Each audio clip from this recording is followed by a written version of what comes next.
और आज का जो लेवल रहा है वो अच्छा लेवल रहा है। कहीं ना कहीं देखा जाए जो करंट अफेयर है वो एक नॉर्मल रहा है। वैसे जुलाई के भी करंट अफेयर रहे हैं, लेकिन पढ़ाई आपके हैं, ठीक है ना। तो चलिए स्टार्ट करते हैं, देखते हैं। तो पहला क्वेश्चन दिया गया है, निम्नलिखित में से किस अधिनियम ने बैंकों के राष्ट्रीयकरण के लिए शर्तें निर्धारित किया था। तो यहाँ पर आपका जवाब हो जाएगा बी नंबर, भारतीय रिजर्व बैंक, ठीक है ना, मतलब यहाँ पर भी हो जाएगा। और अगला दिया गया, भारतीय संविधान के लिए जो डीपीएसपी है ये निम्नलिखित में से किस संविधान से प्रेरित है। तो आपके आयरलैंड हो जाएगा, यहाँ पर सी नंबर हो जाएगा। और अगला आपसे यहाँ पर देखो दिया गया है, क्वेश्चन नंबर 5 दिया है कि भारतीय संविधान के अनुच्छेद 19 में कौन सा अधिकार शामिल है। तो यहाँ पर इनमें से कौन सा शामिल आपका है। तो यहाँ पर देखिए बी नंबर इसका राइट हो जाएगा, वाक और अभिव्यक्ति की स्वतंत्रता इसमें से राइट हो जाएगा। और आप लोग भी कमेंट करते जाइए भाई, ठीक है, जितने लोग आपके हैं भाई कमेंट करते जाइए, जितने लोग जुड़े हैं, है ना, कमेंट करते जाइए। और यहाँ पर दिया गया है कि 1991 में नई आर्थिक नीति के तहत उदारीकरण और निजीकरण की पहल का प्राथमिक परिणाम निम्नलिखित में से कौन था। तो यहाँ पर था राजकोषीय नीति सुधार, जो कि आपका बनेगा आपका यहाँ पर नंबर हो जाएगा। अगला आपसे दिया गया है कि संसदीय प्रणाली में कार्यपालिका किसके प्रति होती है। तो लोकसभा की होती है। तो यहाँ पर क्या हो जाएगा आपका, इनमें से कोई नहीं, ऑप्शन डी हो जाएगा। अगला आपसे दिया गया है, निम्नलिखित में से किसे भारत में हरित क्रांति के जनक के रूप में जाना जाता है। तो भारत में हरित क्रांति के जनक के रूप में जाना जाता है। तो यहाँ पर आप लोगों को बहुत बार पढ़ाया गया होगा, है ना, जनरल बिल्कुल क्वेश्चन आपका है। तो यहाँ पर हो जाएगा एम एस स्वामीनाथन हो जाएगा। अगला, निम्नलिखित में से कौन सी भारतीय संविधान की मुख्य विशेषता नहीं है। तो यहाँ पर देखिए सार्वभौमिक वयस्क मताधिकार ये आपके नहीं है, क्योंकि यहाँ पर सार्वभौमिक लगा हुआ है। लिखित संविधान भी है, द्विस्तरीय भी है, एकल नागरिकता भी है, ठीक है, ऑप्शन डी हो जाएगा। आगे बढ़िए, अगला पॉइंट आपसे यहाँ पर दिया गया है कि एक हार्स पावर लगभग कितने वाट के बराबर होता है। तो 746 होता है ना। और यहाँ पर देखिए मैथ वाला क्वेश्चन वैसे हम सॉल्व नहीं कराते हैं, लेकिन हम आपको आंसर डायरेक्ट बता दे रहे हैं, तो आप लोग मिलान कर लीजिएगा, क्योंकि इसमें पहले से हमने सॉल्व करवा दिया है। निम्नलिखित में से कौन सा भिन्न सबसे बड़ा है। तो यहाँ पर देखिए 7/8 वाला जो आंसर यहाँ पर राइट हो जाएगा। यहाँ पर क्वेश्चन नंबर जो आपका दिया गया 9, है ना, क्वेश्चन नंबर जो 9 दिया है, तो 9 वाले में जो आपका है एक रासायनिक अभिक्रिया नहीं है, तो पानी का भाप में रूपांतरण ये रासायनिक क्रिया नहीं है। यहीं पर 14 नंबर में जो आपका ये मैथ का सवाल है उसमें से ए नंबर हो जाएगा, 2.35 हो जाएगा। अगला है 19 का कितना परसेंट 7.6 होता है। तो यहाँ पर आंसर आपका ये हो जाएगा 40% हो जाएगा। अगला आपसे यहाँ पर देखो दिया गया है, पायरिया निम्नलिखित में से किस रोग से होता है। हमने कल पढ़ाया भी था कि यहाँ पर देखो पायरिया किस रोग से, किसका रोग होता है। तो मसूड़ों से जुड़ा होता है, विटामिन सी कमी से होता है। और अगला आपसे यहाँ पर दिया गया क्वेश्चन नंबर आपका 16 दिया गया है कि 16 से 80 के बीच सभी आवाज संख्याओं का औसत पूछा गया है। तो यहाँ पर कितना हो जाएगा, तो 70.2 इसका हो जाएगा आंसर। अगला दिया गया है कि फ्लोएम एक ऊतक है जो निम्नलिखित में से किस में पाया जाता है। तो ये पौधों में पाया जाता है ना, इसी के फ्लोएम के माध्यम से ही जल का संचरण आपके जड़ों के माध्यम से पत्तियों तक जाता है, ठीक है ना। अगला आपसे दिया गया है कि यहाँ पर मैथ का क्वेश्चन जो दिया गया है 17 वाले में, तो इसमें मिलान कर लीजिएगा। यहाँ पर ए नंबर हो जाएगा आपका 2.35 यहाँ पर आंसर हो जाएगा, ठीक है ना। अगला आपसे यहाँ पर दिया गया क्वेश्चन नंबर आपका 18 दिया गया है, निम्नलिखित में से कौन सा एसिड कार बैटरी में प्रयोग किया जाता है। तो सल्फ्यूरिक अम्ल होता है ना। बिल्कुल आज का जो पेपर है बिल्कुल सुंदर सा है, इसमें कोई आज डाउट नहीं है कि नहीं हाँ ये हमने पढ़ा नहीं है या आपने नहीं पढ़ाया है, ठीक। तो यहाँ पर दिया गया है कि भारत की पंचायती राज व्यवस्था कितने स्तर की है। तो भाई त्रिस्तरीय पंचायती है ना, यहाँ पर भी हो जाएगा त्रिस्तरीय है, त्रिस्तरीय है। आगे बढ़िए, अगला आपसे दिया गया है कि श्वेत और श्वेत का अर्थ क्या होता है हिंदी में। देखो श्वेत और श्वेत, श्वेत मतलब सफेद होता है और श्वेत मतलब होता है पसीना, ऑप्शन यहाँ पर सी हो जाएगा। अगला है खाक में मिलना मतलब क्या होता है। तो सब कुछ नष्ट हो जाना, आपका ए नंबर हो जाएगा। अगला दिया है अनिल का पर्यायवाची क्या होता है। तो अनिल का पर्यायवाची होता है पवन, क्या होता है, पवन होता है, ठीक है ना। अगला दिया गया है कि गुप्त का क्या होता है। तो प्रकट होता है। एक क्लास हमने दिया था हिंदी की, एक क्लास हिंदी की दिया था, और पूरे के पूरे क्वेश्चन हिंदी में, एक ऐसा क्वेश्चन नहीं जो बाहर जा रहा हो। अगला आपसे दिया गया है सद्भावना में, सद्भावना में होता है सत्यधन भावना। सत्यधन भावना कौन सा, यहाँ पर बी वाला हो जाएगा, कौन सा, बी वाला आपका हो जाएगा, सत्यधन भावना बी बन जाएगा, ठीक है ना। और यहाँ पर देखो आपको दिया गया है कौन सा भाई, ये इंग्लिश का पैराग्राफ दिया गया है, पैराग्राफ में, तो पैराग्राफ में शायद, हाँ यहाँ पर इनमें से जो मिलान है आप देख लीजिएगा। वैसे इंग्लिश हम पढ़ाते नहीं हैं, और वैसे भी निशान जो लगाए गए हैं वो सही वाले निशान लगाए गए हैं, ठीक है। यहाँ पर जो निशान लगा है इंग्लिश में आपका ये वाला जो है यहाँ पर सी हो जाएगा, और 25 वाले में जो दिया गया है इसमें बी हो जाएगा, और इसमें से 26 वाले में जो आपका है इसमें से ए हो जाएगा। मिलान हमने दूसरे से करवा दिया, क्योंकि इंग्लिश नहीं पढ़ाते हैं, लेकिन दूसरे ने सॉल्व करवा दिया है। यहाँ पर देखो इसका आपका हो जाएगा 27 में ए नंबर हो जाएगा, अपना पढ़ लीजिएगा।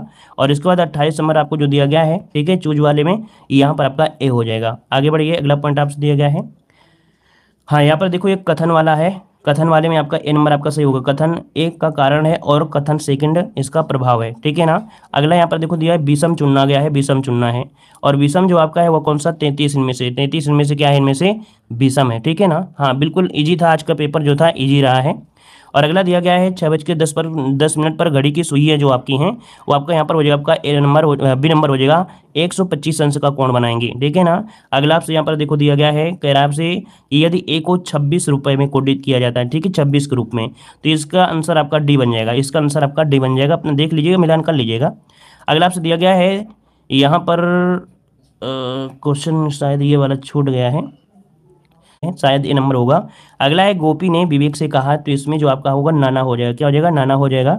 और इसके बाद आते हैं अगले पॉइंट में, यहाँ पर देखो दिया गया है कि INS तरकस ने, ठीक है, सही है वो, चलिए वेरी गुड। अगला दिया गया है INS तरकस ने लाल सागर में, तो भाई लाल सागर में जो आपका ये युद्धाभ्यास हुआ है वो सूडान के साथ हुआ है, सूडान के साथ हुआ है। टाटा पावर सोलर ने किस राज्य में भारत की सबसे बड़ी फ्लोटिंग सौर ऊर्जा, तो दोस्तों याद रखिए केरल हो जाएगा, कहाँ पर, केरल हो जाएगा। अगला आपसे यहाँ पर दिया गया है कि जागृति शब्द जो आपका है ये शुभंकर किसका है, तो ये उपभोक्ता जागरूकता का है, किसका है, उपभोक्ता जागरूकता का है जो आपका यहाँ पर जागृति है। और अगला दिया गया हिमाचल प्रदेश में 21 दिवसीय संयुक्त अभ्यास हुआ है वज्र प्रहार, और ये किसके साथ हुआ है, तो संयुक्त राज्य अमेरिका के साथ, भारत और संयुक्त राज्य अमेरिका हो जाएगा। और अगला आपसे दिया गया है कि महाराष्ट्र में स्थित औरंगाबाद का नाम लिखिएगा, तो यहाँ पर इसका नाम बदल गया है, संभाजी हो गया, क्या हो गया, संभाजी हो गया है। और अगला आपसे दिया गया है कि निम्नलिखित में से किस कंपनी ने जुलाई 2022 में भारतीय खिलाड़ियों के प्रदर्शन को बढ़ाने के लिए भारतीय ओलंपिक संघ ने साथ में दीर्घकालीन साझेदारी की घोषणा किया है, तो रिलायंस के साथ, किसके साथ, रिलायंस के साथ किया है। और अगला आपसे यहाँ पर देखो दिया गया है, क्वेश्चन नंबर आपका अगला दिया गया 42 नंबर है यहाँ पर, जुलाई 2022 में कॉफी बोर्ड ने कॉफी फसलों की जलवायु प्रतिरोधी किस्मों को विकसित करने के लिए एक समझौता किया है, तो दोस्तों इसरो के साथ, किसके साथ, इसरो के साथ किया है। अगला है निम्नलिखित में से किस राज्य में विधान परिषद है, तो आपके कर्नाटक में, आप लोग जानते हैं। अगला दिया गया है किस दिन वायुसेना दिवस मनाते हैं, हमने दिवस का वीडियो दिया था, वहीं से आपको मिल गया है, यहाँ पर आपको हो जाएगा 8 अक्टूबर को मनाते हैं। और अगला आपसे यहाँ पर देखो दिया गया है कि निम्नलिखित में से कौन सा देश भारत के साथ सबसे लंबी अंतर्राष्ट्रीय सीमा बनाती है। देखिए कितना ये क्वेश्चन हमेशा पूछा जाने वाला है, बचपन का सपना MBA से, तो आपका जवाब हो जाएगा आपका ए नंबर हो जाएगा। और अगला आपसे यहाँ पर देखो दिया गया है निम्नलिखित में से किसे भारत का स्कॉटलैंड भी कहा जाता है, स्पेशल लॉज में हमने पढ़ाया था, है ना। यहाँ पर कुर्ग को कहा जाता है, कुर्ग को कहा जाता है इसकी सुंदर बनावट के लिए। अगला है कला मथुरा से स्टेलिंग की पारंपरिक कला जो संबंधित है वो आपकी यहाँ पर हो जाएगा श्रीमद सांझी, क्या हो जाएगा, सांझी हो जाएगा। और आगे बढ़िए, क्वेश्चन आपसे अगला पूछा गया है डाक कर्मयोगी पोर्टर का उद्देश्य क्या है, तो यहाँ पर भी हो जाएगा आपका लगभग 4 लाख ग्रामीण डाक सेवाओं की क्षमताओं में वृद्धि करना है, ठीक है ना। आगे बढ़िए, क्वेश्चन दिया गया है 39वां राज्य भाई, तो आप सभी लोग जानते हैं कि 2014 में तेलंगाना बना था, है ना। और आगे बढ़िए, अगला आपसे दिया गया है निम्नलिखित में से किस व्यक्ति ने प्रसिद्ध पुस्तक the story of my experiment with truth, है ना, कल रात में पढ़ाए गए थे, यहाँ पर देखिए महात्मा गांधी इसका आंसर हो जाएगा ये। और इसके बाद दिया गया है वायुमंडल में ग्रीन हाउस गैस, क्या दिया है, वायुमंडल में ग्रीन हाउस गैसें पृथ्वी के अधिकांश उत्सर्जित को अवशोषित करती हैं, तो कौन होती हैं, यहाँ पर होती हैं भाई अवरक्त किरणें नहीं होती भाई, इसमें पराबैंगनी किरणें होती हैं, क्यों भाई, कमेंट करिए जल्दी से। जो ग्रीन हाउस गैसें होती हैं, है ना, वायुमंडल में ग्रीन हाउस गैसों में पृथ्वी के अधिकांश उत्सर्जित को अवशोषित करती हैं, जो कि निचले वायुमंडल को गर्म करती हैं, क्या बनेगा भाई, जल्दी से बताइए, कमेंट करिए। और इसके बाद यहाँ पर देखो दिया गया गद्यांश दिया गया है, एक क्वेश्चन और दिया गया है कि वॉलीबॉल किस देश का राष्ट्रीय खेल है, पर हो जाएगा नेपाल का है, कहाँ का है, नेपाल का है। अगला आपसे देखो दिया गया है अगला आपसे देखो यहाँ पर दिया गया है अगला, मादक पदार्थों का सेवन, अच्छा ये बीमारी खतरा हो सकता है आपकी दृष्टि से, मादक द्रव्यों का सेवन करने वाले बच्चों के लिए ज़्यादा कौन सा दोषी होते हैं। अच्छा ये गद्यांश का क्वेश्चन होगा, ठीक है, ये गद्यांश को हम बाद में क्लिक करके टेलीग्राम पे भेज देंगे, ठीक है। यहाँ से आगे निकलते हैं, यहाँ भाई नहीं है, यहाँ भी मैथ का क्वेश्चन अलग से यहाँ पर मिलेंगे आपको। और यहाँ पर आते हैं 84 नंबर में, गौतम बुद्ध को ज्ञान की जो प्राप्ति हुई थी किस नदी किनारे पर, निरंजना नदी पर, किस पर, निरंजना नदी पर हो जाएगा, ठीक है ना। अगला दिया गया है हर्षवर्धन के शासनकाल के दौरान निम्नलिखित में से कौन सी नई राजधानी जो थानेश्वर से स्थानांतरित हुई थी, तो कन्नौज में हुई थी, ठीक है ना। और यहाँ पर अगला दिया गया है, आपसे अगला क्वेश्चन दिया गया है यहाँ पर, निम्नलिखित में से किस सेना की ताकत ने छापा मार अर्थात गुरिल्ला नीति, ये आपका मराठा में था, है ना, मराठा में था। अगला है हड़प्पा सभ्यता के दौरान जो डांसिंग गर्ल थी, है ना, ये क्या थी भाई, एक मोमलोपी ढलाई अर्थात कास्टिंग विधि से ये आपका इस्तेमाल किया जाता था बनाने के लिए।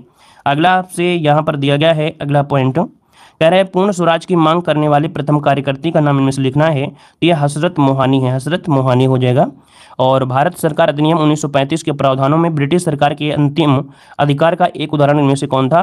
तो यहाँ पर आपको जगह प्रांतीय स्तर पर द्वैध शासन का उन्मूलन, है ना, प्रांतों से द्वैध शासन का उन्मूलन हो गया था और केंद्रों में क्या हो गया था, मतलब केंद्र में लग गया था। ठीक है ना, आगे बढ़िए, अगला पॉइंट आपसे दिया गया है, निम्नलिखित में से किस स्वदेशी आंदोलन का प्रमुख कारण माना जाता है? निम्नलिखित में से किसे स्वदेशी आंदोलन का प्रमुख कारण माना जाता है? तो बंगाल का विभाजन का निर्णय, ऑप्शन यहाँ पर से हो जाएगा।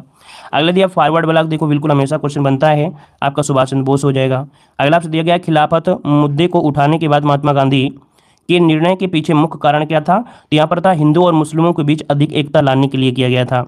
अगला दिया गया ब्रिटिश ने निम्नलिखित में से किस भाषा को भारतीय समाज में प्रस्तुत करने की उत्सुकता दिखाई थी? तो अंग्रेजी को दिखाया था। ठीक है ना, अगला आपसे यहाँ पर दिया गया है, अगला क्वेश्चन आपके सामने है, भारत में निम्नलिखित में से किस स्थान पर दिन और रात के तापमान में व्यापक अंतर पाया जाता है? तो भाई आप देख पाएंगे 94 नंबर के जो ऑप्शन है आपका नंबर मरुस्थल होता है। मरुस्थल में देखो थोड़ा सा धूप निकलती है गर्म हो जाती है, बालू जो होती है थोड़ा सा अगर धूप निकलती है गर्म हो जाती है और थोड़ा सा अगर नॉर्मल टेम्परेचर आ जाता है तो ठंडा होता है ना, तो यहाँ पर थार मरुस्थल हो जाएगा। स्थिरता के साथ विकास, और स्थिरता के साथ विकास आया था किसमें? तो आपकी चौथी पंचवर्षीय योजना में आया था। ठीक है ना, और अगला आपसे यहाँ पर देखो दिया गया है कि विश्व को कितने प्रमुख जोनों में बांटा गया है, जो समय जोन है, तो टाइम जोन आपका हो जाएगा 24 हो जाएगा। ठीक है ना, अगला दिया गया है कि निम्नलिखित में से किसमें व्यक्तियों या व्यक्तियों के समूह के स्वामित्व वाले व्यवसाय शामिल हैं? तो ये होता है आपके निजी क्षेत्र में। ठीक है, निजी क्षेत्र हो जाएगा। और अगला दिया गया निम्नलिखित में से कौन जनसंख्या परिवर्तन का घटक नहीं है? दोस्तों यहाँ पर रुग्णता, जो रुग्णता है जनसंख्या परिवर्तन का घटक नहीं है। वहाँ पर दिया गया है उस जंगल का नाम बताइए जिसे पृथ्वी ग्रह के फेफड़े के रूप में जाना जाता है, बहुत बार पढ़ाया गया है। ये अमेजन 1 है जहाँ से लगभग 20% ऑक्सीजन आपको प्राप्त होती है, इसलिए इसे यहाँ पर विश्व में से फेफड़े के नाम से भी जाना जाता है। और यहाँ पर कितने हो गए 97, और ये कौन सा है 100 हो गए हैं। हाँ, तो क्वेश्चन दोस्तों जितने हमने जो हम पढ़ाते हैं वो हमने आपको सॉल्व करा दिया है, कुछ मैथ के भी क्वेश्चन करा दिया था। DI के जो आपके आएंगे तो निशान लगा हुआ हम टेलीग्राम पे भेज दें। धन्यवाद सभी को, जय हिंद, वंदे मातरम।